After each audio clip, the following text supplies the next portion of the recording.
ଏବେ ଦୀର୍ଘଉକାର ଯୋଗ ପଢ଼ିବା। କ ପ୍ଲସ୍ କ ଯୁକ୍ତ ଦୀର୍ଘ ଉ ଖ ଦୀର୍ଘ ଉ କୁ, ଖ ଯୁକ୍ତ ଦୀର୍ଘ ଉ ସମାନ ଖ ଦୀର୍ଘ ଉ କୁ। ମୁଁ ଖାତାରେ ଲେଖିଛି, ସେଥିରୁ ପଢ଼ିବା।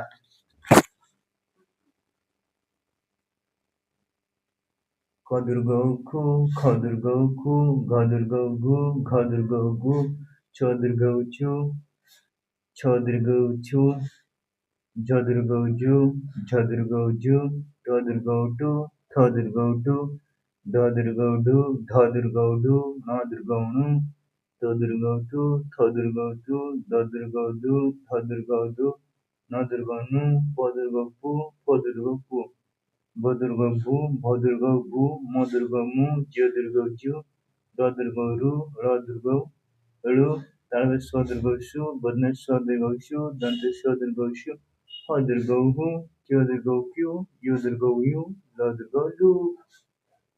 ଏମିତି ପଢ଼ାଯାଏ। ଆଉ କେତେକ ଶବ୍ଦ ଦେଇଛି ପଢ଼ିବା। କ ଦୀର୍ଘ ଉ କୁ ପ, ର ଦୀର୍ଘ ଉ ରୁ ପ, ଦ ଦୀର୍ଘ ଉ ଧୁ ପ, ଦ ଦୀର୍ଘ ଉ ଧୁ ତ।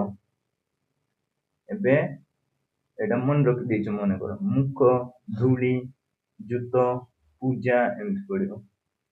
ଶୂଳ, ମୂଳ, ଭୂମି, ଧୂମ, ମୂଷିକ, ମୟୂର, ନୂତନ, ଭୂଷଣ, ଭୂଷଣ, ନିରୂପଣ, ଅପରୂପ, ଅନୁକୂଳ, ସୂତାହାଟ।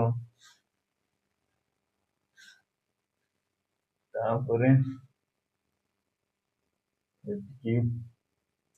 ଅଇଲାଣି ବିଲାଇ, ମୂଷା ଯିବ ପଲାଇ, ପଳାଇ, ନୂପୁର ବାଜଇ, ରୁଣୁ ଝୁଣୁ, ମୟୂର ନାଚଇ, ଢିଳି ଢିଳି, ନଳକୂପ ଜଳ କର ପାନ, ପୂଜା ଥାଳି ନିଅ ବନମାଳି।